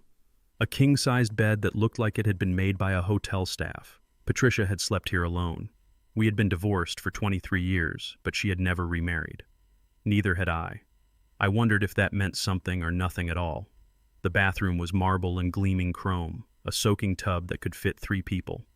I opened the medicine cabinet, not sure what I was looking for. Blood pressure medication, sleeping pills, prescriptions for a heart condition I had not known she had. She had been sick, keeping it hidden from everyone. Then I found the study. The door was at the end of a hallway, dark wood slightly ajar. I pushed it open and stepped inside. This room was different. This room was hers in a way the rest of the apartment was not. A mahogany desk, the surface covered with papers and blueprints and business reports. Bookshelves lining the walls filled with books on architecture and design and business strategy. And photos. So many photos. Young Patricia with her father, Robert Beaumont, the patriarch who had built the foundation she later turned into an empire. Patricia at various building openings, cutting ribbons, shaking hands with mayors and governors. Patricia receiving her Businesswoman of the Year award in 2010, and then, on a corner shelf, almost hidden, a small frame. I picked it up. It was us, Patricia and me, 1985. Mexico. The butterfly migration. My arm was around her shoulders. We were both laughing, faces turned toward the camera, completely happy. The glass was dusty, but the photo itself was perfectly preserved. She had kept it, all these years. Hidden here where Vincent would never come, where no one would see it, but kept nonetheless. I set it down gently and looked around the study. Behind a painting, Coleman had said. There were 3 paintings on the wall. An abstract piece that looked like a Kandinsky, a landscape by some modern artist I did not recognize, and a portrait. The portrait was of Patricia herself, commissioned years ago when she was younger but already powerful. She wore a black dress and looked directly out of the frame, her eyes following you around the room. I checked the abstract. It did not move. The landscape, nothing. Then I reached for the portrait. It was heavy, but when I pulled it, swung forward on hidden hinges. And behind it, built into the wall, was a safe. Digital keypad and traditional keyhole. Old and new technology combined. This was it. My hands were shaking as I pulled the brass key from my pocket. 76 years old, and my carpenter's fingers could barely hold it steady. I slid the key into the lock. Click. The lock disengaged. The digital keypad flashed green. The word "unlocked" appeared on the small screen. I pulled the safe door open. Inside. The safe was not empty. It was full. 3 thick folders, the kind lawyers use for important documents, sat stacked inside. Each had a label written in Patricia's distinctive handwriting. Shell Companies 2005. Wire transfers, FBI evidence, correspondence, Marcus and Patricia. Next to the folders was a USB drive in a small plastic case, and on top of everything a sealed white envelope with 2 words written on it, to Marcus. And in the very back, a small black jewelry box. I stood there for a long moment staring at the contents. This was it. The evidence Coleman had mentioned. The proof that could clear my name completely, not just legally, but publicly. The truth that had been locked away for 23 years. I reached in with a hand that would not stop shaking and pulled out the first folder. Shell Companies 2005. Inside were incorporation documents, articles of organization for businesses that had existed only on paper. Raymond Construction Management, Raymond Architectural Services, Thorne Development Holdings. I had forgotten some of the names, but my signature was on every page. Marcus Raymond Principal, Marcus Raymond Managing Member. Over and over again, my name, my architect's seal, my notarized signature on documents that created the scaffolding for money laundering. These were the documents that had destroyed my career, that the FBI had used as evidence of my criminal activity. That had cost me my license, my reputation, everything. But in the margins in Patricia's handwriting were notes. Use this structure for Caribbean accounts, MB wire to this account per Dubai instructions. PB Marcus, please sign here. I'm desperate P. She had directed it all. And she had kept the originals with her handwritten instructions as proof. I set that folder aside and opened the second one. Wire transfers, FBI evidence. Bank records, wire transfer receipts. $100 million moving from accounts in Dubai into the shell companies I had created. Then out again in smaller chunks to construction suppliers that did not exist, to consultants who were never hired, to vendors who never delivered anything. The classic money laundering pattern. But attached to each wire transfer record was a printout of an email. From Patricia to me. Marcus, the investors are insisting on this payment structure. I know it looks wrong, but we have no choice. Please authorize the transfer. P. Another one. Marcus, I'm begging you, if we don't move the money this way, I lose the company. Please, I'll take full responsibility if anything goes wrong. I promise. P. And another. Marcus, I know you're worried about the legal implications. I am too. But if we don't do this, Vincent loses everything. His future, his education, his life. I can't let that happen. Please help me save our son. P. Every transaction, every wire transfer, every piece of evidence the FBI had used against me, and attached to each one proof that Patricia had asked me to do it. That she had known it was illegal. That I had done it to save her. Timestamps on the emails showed they had been sent days or sometimes weeks before each transaction. Proof of premeditation. Proof that this was her plan, not mine. Proof that I had been the tool, not the architect. I opened the third folder with hands that were shaking so badly I could barely manage it. Correspondence, Marcus and Patricia. Printed emails, hundreds of them going back months before the Dubai deal. Patricia to Marcus, I'm drowning. The Caribbean project is a disaster. I need help. Marcus to Patricia. What do you need me to do? Patricia to Marcus. I need someone I can trust. Someone who will protect me if this goes wrong. And then after my arrest, emails Patricia had written but never sent. Drafts she had saved in her email system but never worked up the courage to send to me. Marcus, I'm so sorry. I should tell the truth. I should stand up in court and tell them it was my idea, my plan, my crime. But I'm scared. I'm so scared. If I tell the truth, I lose Vincent. He'll hate me. He'll never forgive me. And I can't lose him. I'm sorry. I'm such a coward. I'm so sorry. Another one dated 3 months after the divorce. Marcus, I saw you yesterday. You were leaving the courthouse after they revoked your license. You looked so thin, so tired, so broken. And I wanted to run to you to tell you I'm sorry, to tell you the truth. but Vincent was with me, and he looked at you with such contempt, such hatred, and I knew if I told him the truth he would look at me that way instead, so I stayed silent. And I will hate myself for it every day for the rest of my life. I had to put the folder down. I could not read anymore. Tears were streaming down my face, and I did not have the strength to wipe them away. She had known. She had always known. She had watched me burn and done nothing because she was too afraid to face her son with the truth. I picked up the USB drive. There was a laptop on Patricia's desk. I opened it. No password. Either she had disabled it or she had wanted whoever found this to be able to access everything. I plugged in the USB drive, one file, a video file named Final Testimony, Patricia Beaumont Raymond, October 2025. I double-clicked. The video player opened, and there she was, Patricia, sitting in this same study in the chair I was sitting in now.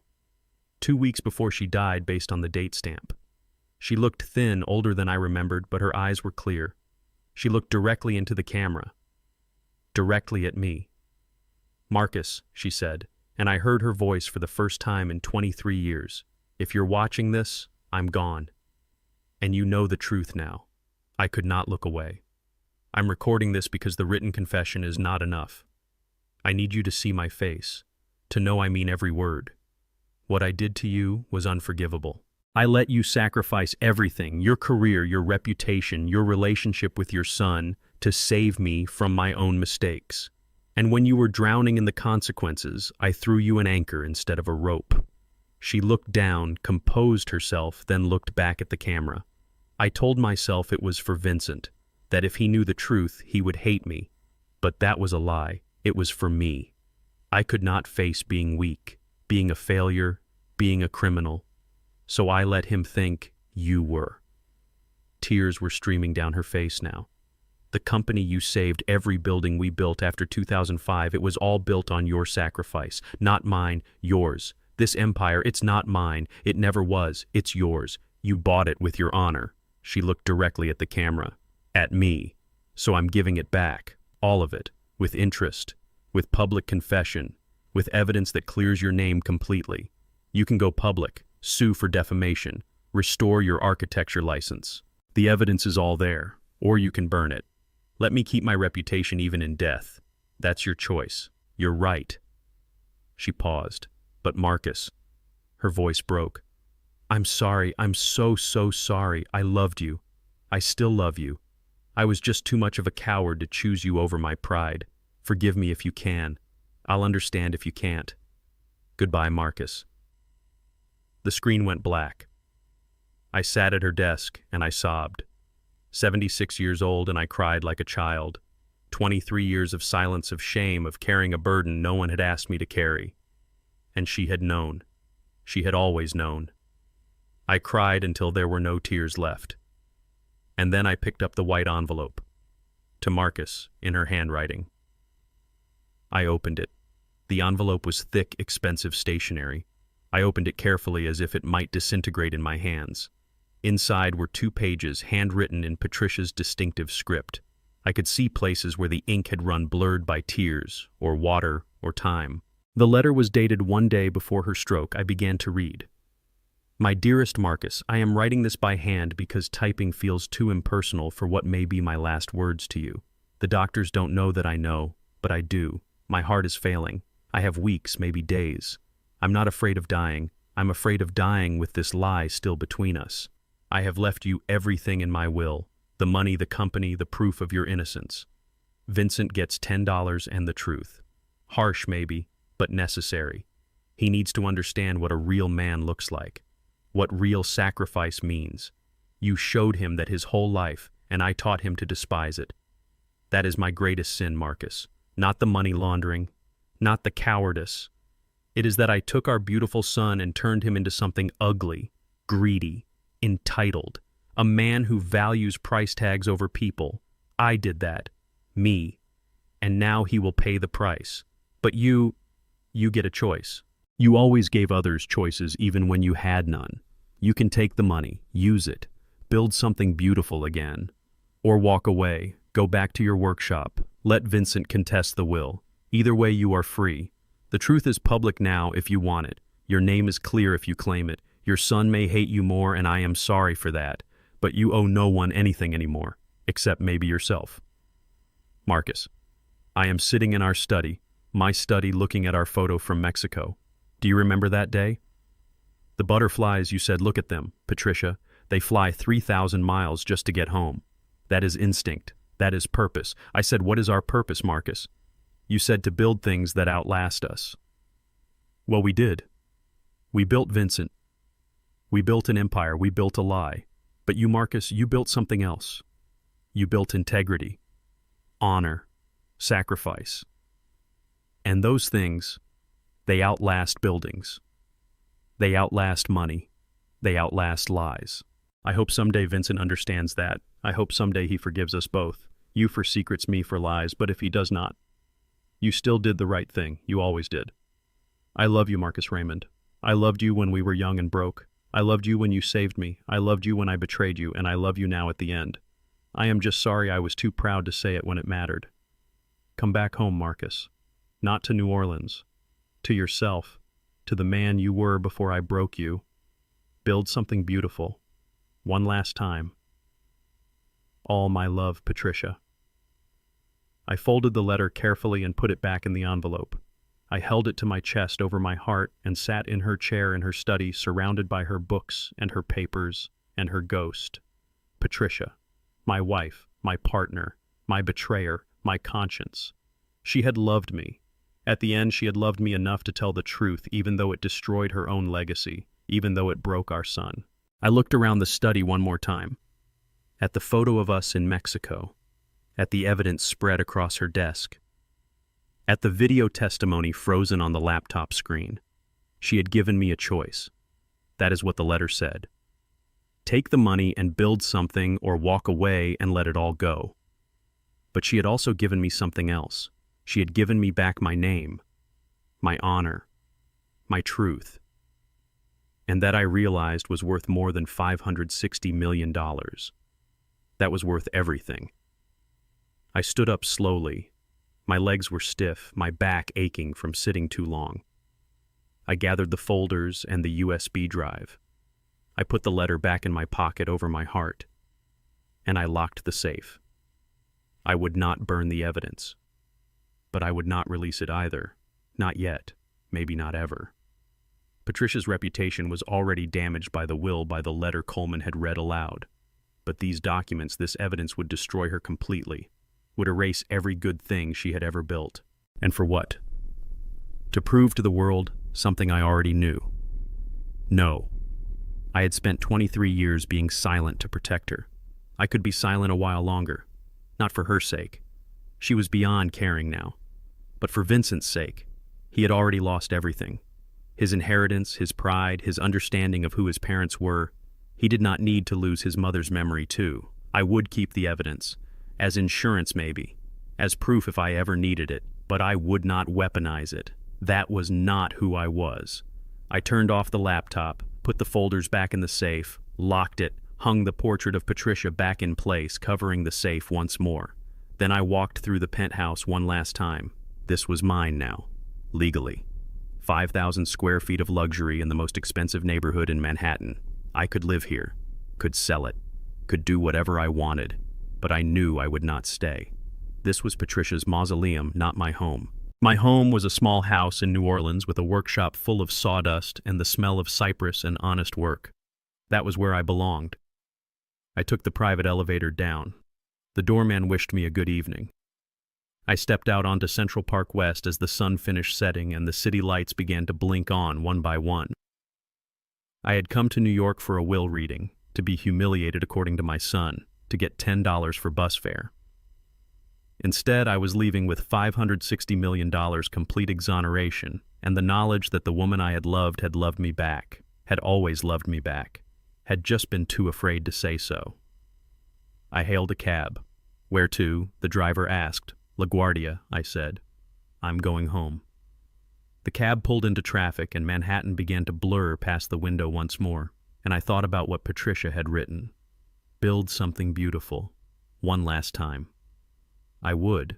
I did not know what yet, but I would, because that was who I was.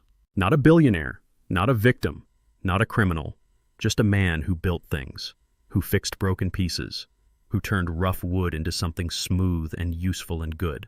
That was enough. That had always been enough. 3 days after the will reading, I was still in New York. I had not meant to stay, but Coleman had called. There were papers to sign, accounts to transfer, a company to take control of. The machinery of wealth was complex and could not be rushed. I was staying in a hotel near the airport. Nothing fancy. A Holiday Inn with clean sheets and weak coffee and the distant sound of planes taking off every few minutes. It felt more like home than the penthouse ever would. On the third night, my phone rang. A number I did not recognize. I almost did not answer, but something made me pick up. Hello? There was silence on the other end, not dead air. Someone was there. I could hear breathing. Hello, I said again. Dad. The word was barely a whisper. So quiet I almost missed it. Vincent. More silence. Then can I see you? My heart was pounding. When? Now. I'm in the lobby. If you'll let me come up. I gave him my room number. 217. And I waited. The knock came 5 minutes later. I opened the door. Vincent stood in the hallway, and he was not the man who had walked into that conference room 3 days ago. The Tom Ford suit was gone, replaced by jeans and a plain sweater. No Rolex, no perfectly styled hair. He looked thin, hollow, like he had not slept or eaten in days. His eyes were red-rimmed. His hands were shaking. Can I come in? His voice was small, the voice of a child, not a 45-year-old man. I stepped aside. He walked in slowly, like he was not sure the floor would hold him. He looked around at the small plain room, the single bed with its industrial bedspread, the cheap desk, the television bolted to the wall. This is where you're staying, he asked. It's clean, I said. It's enough. He nodded, sat down in the chair by the window, put his head in his hands. We sat in silence for a long time. I did not push. I just waited. Finally he spoke. I've been sober for 3 days. His voice was muffled by his hands. 3 days. Not a lot, but it's something. I've been to 2 AA meetings, started therapy, court mandated because of what I did in Coleman's office. But I'm going to keep going after the requirement ends. He looked up at me. His face was ravaged. Good, I said. That's good, Vincent. Kimberly filed for divorce. She sent the papers to my apartment yesterday. She's claiming I misrepresented my financial status, which I guess I did. Bradley won't return my calls. None of my friends, and he made air quotes with his fingers, none of them will talk to me. I'm completely alone. I'm sorry, I said. And I meant it. Don't be. He shook his head. I deserve it. I deserve all of it. He stood up, walked to the window, looked out at the parking lot and the highway beyond. I read it, he said. All of it. Coleman gave me copies of the legal files, the shell company documents, the wire transfers, the emails, what you did, how you did it, why. He turned to look at me. Tears were streaming down his face. You went to jail to save her, to save me. And I, his voice broke, and I called you a criminal for 23 years. Vincent. I started. No. He held up a hand. I need to say this. I have been practicing for 6 months. No, 3 days, I mean. God, I can't even. He took a deep breath. I need to say this. He crossed the room, stood in front of me, and then he did something I had not expected. He dropped to his knees. I'm sorry. The words came out choked, broken. I'm so sorry, Dad. I was a spoiled, entitled, cruel piece of shit. I worshipped money because that's all I was taught mattered. I treated you like garbage because Mom let me think that was okay. He was sobbing now, his whole body shaking. And when I finally learned the truth, when I found out you were the hero and she was the one who needed saving, I wanted to die. Because I realized I had spent my whole life hating the wrong person. I knelt down in front of him, put my hands on his shoulders. Vincent, look at me. He raised his head. His face was a mess of tears and snot and pain. Listen to me, I said. My voice was firm but gentle. Yes, you were spoiled. Yes, you were cruel. Yes, you wasted years. But you're here now. You came back. That's what matters. I threw away 23 years, he choked out. Stop, I said, gripping his shoulders tighter. Stop saying what you deserve. Start asking what you're going to build. He stared at me. What you can't fix the past, Vincent, neither can I. But we can build something new. We can start today, right now. We can choose to be different. How his voice was desperate. How do I even start? I helped him to his feet, led him to the bed. We sat side by side, father and son, for the first time in over 2 decades. Tell me what you've been doing, I said, these 3 days. Where have you been? He wiped his face with his sleeve. I've been staying in a friend's apartment. Well, not a friend. Someone I knew from college who felt sorry for me. Brooklyn, rent-controlled, 1 bedroom. It's small, really small, but it's honest, I guess. That's good, I said. What else? I got a job. His voice was almost embarrassed. It's not running a company. It's at a nonprofit, Second Chance Housing. They renovate apartments for people getting out of prison. I'm doing project management, budgets, contractors, permits. It's real work. And I'm not terrible at it. I felt something warm bloom in my chest. That's real work, Vincent. That's good work. My boss, she called Coleman for a reference. He's on their board. She said Coleman told her I was damaged but redeemable. She laughed when she said it, but I think she meant it. She's giving me a chance. I don't want to waste it. You won't, I said. We sat in silence for a moment. Then Vincent spoke again, quieter this time. Do you think you can ever forgive me? I already have, I said. The moment you walked into this room. The moment you called me Dad. He started crying again. Quieter this time. I put my arm around his shoulders and he leaned into me like he used to when he was small. Before the money, before the lies, before everything broke. Dad, he said after a long time. Yeah, thank you for not giving up on me. That's what fathers do, I said. We don't abandon our children, even when they abandon us. We sat like that for a long time. 2 broken men trying to figure out how to be a family again. It would not be easy. It would not be quick. But it was a start. And sometimes a start is all you need. New Orleans, 12 months after the will reading. My workshop, but different now. I had bought the empty warehouse next door and knocked down the wall between them. Now the space was 3 times as big, filled with light from skylights I had installed myself. Workbenches lined the walls, power tools, hand tools, wood stacked in neat piles organized by type, the smell of sawdust and linseed oil and fresh coffee. But the biggest change was the sign outside, Raymond Architecture and Community Center. And the students, 20 teenagers, mostly black and brown kids from the neighborhood, here on full scholarships from the Beaumont Raymond Foundation. They were learning architecture, design, carpentry, skilled trades. Everything I wished someone had taught me when I was their age. I stood at the front of the workshop, reading glasses perched on my nose, looking at a set of blueprints spread on the table. A girl named Jasmine, 16, sharp as a tack, was showing me her design for a community library. See this joint here? I pointed to a corner of her drawing. That's where the load transfers from the roof to the foundation. If you design it wrong, the whole building fails. What are you going to do to reinforce it? She thought for a moment. Then her face lit up. Steel beam, here and here. It distributes the weight evenly. I smiled.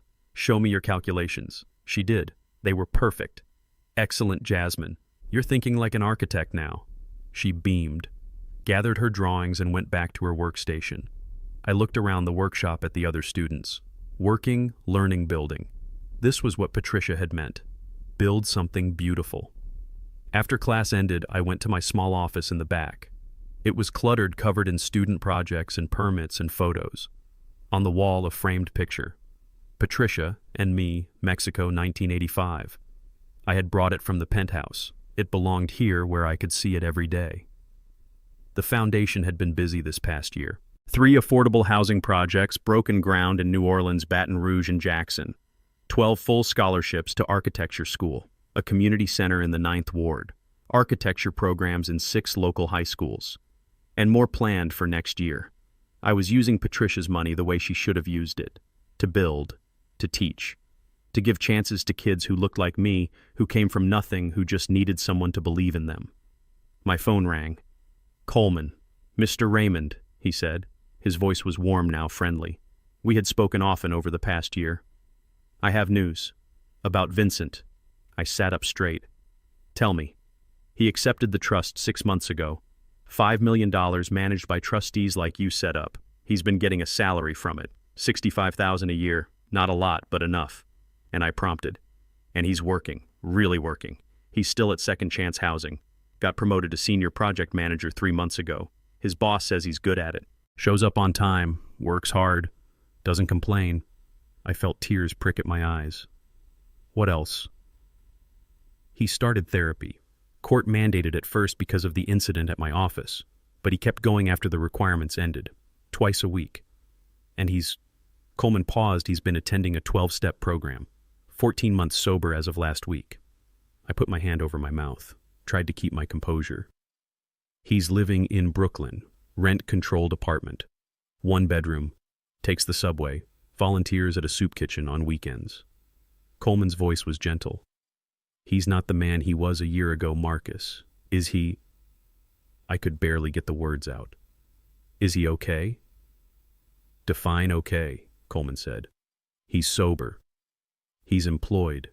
He's trying. He asked me to tell you something. What he said, tell him I'm trying. I don't know if I'll ever be the son he deserved, but I'm trying. I had to put the phone down, had to wipe my eyes, had to breathe. When I picked it back up, Coleman was still there. Marcus, are you there? I'm here, I said, my voice thick. Does he want to see me? Not yet. He says he's not ready, that he has more work to do on himself first. I understand, I said, and I did. But Marcus Coleman's voice carried something new. Hope. He's reading, learning about what you did in 2005, about shell companies and wire transfers and how money laundering works. He's educating himself. He's starting to understand the magnitude of what you sacrificed. Tell him I said. Tell him I'm proud of him, and I'm here when he's ready. I will, Coleman said. Take care, Marcus. The line went dead. I sat in my office surrounded by the good work we were doing, and I cried. Not from sadness, from something else. Relief. Hope. The knowledge that my son, my broken, lost son, was finding his way home. 6 months later, on a warm spring afternoon, I was in the workshop cleaning up after class when I heard a knock on the door. We're closed, I called out. Come back tomorrow. The door opened anyway. I turned to tell whoever it was that we were really closed and froze. Vincent stood in the doorway. He was 46 now, but he looked different. Thinner, yes, but in a healthy way. He wore jeans, a plain button-down shirt, work boots. No designer anything. His face was older but softer somehow. Less angry, more at peace. Hi, Dad, he said. Dad. Not Marcus, not old man. Dad. I could not speak, could only nod. Vincent stepped inside, looked around at the students' work on the walls, the tools organized on benches, the wood stacked and waiting. You built this, he said. With a lot of help, I managed to say. It's good. It's really good. He walked farther in his hands in his pockets. I've been wanting to come for a while. It took time to work up the courage. You're here now, I said. That's what matters. He nodded, looked at his feet. I've been sober for 20 months, working at Second Chance Housing. It's not running an empire. But it's honest work. It's good work. That's more important than running an empire, I said. Yeah, he said. That's what my therapist says, too. Silence. Not uncomfortable. Just 2 men trying to find their way back to each other. Finally, Vincent looked at me. I read it all, Dad. Everything. Coleman gave me copies. The documents. The emails. The wire transfers. What you did. Why you did it. His eyes filled with tears. You went to jail to save her. To save me. And his voice broke. And I called you a criminal for 23 years. I crossed the distance between us, put my hands on his shoulders. Vincent listened to me. He met my eyes. You were wrong. Yes. You were cruel. Yes. You wasted years. Yes. But you're here now. You came back. That's all that matters. I threw away so much time, he whispered. Stop, I said firmly. Stop looking back. Start looking forward. You can't fix yesterday, but you can build tomorrow. How his voice was desperate. How do I even start? You already have, I said. You got sober, you got a job, you're doing good work, you came here. That's not starting, Vincent. That's already moving forward. He pulled me into a hug then, sudden, fierce, desperate, and I held him, my son, my broken, healing son, and felt 24 years of distance collapse into this single moment. We stood like that for a long time. Then he pulled back, wiping his eyes. "The foundation," he said. "The work you're doing. It's incredible, Dad. Thank you." I was wondering, he hesitated. "The housing projects you're building. Do you need a project manager?" I stared at him. "You want to work for the foundation with you," he corrected. "Not for, with. If you'll have me. I know I don't deserve it. I know I have a lot to prove. But I'm good at this now. Project management, budgets, contractors, permits. I could help." I thought about it for maybe half a second. "We're breaking ground on a 50-unit complex in Trem next month. We need someone to manage it. The salary is $65,000. You'd be hired by the board, not by me.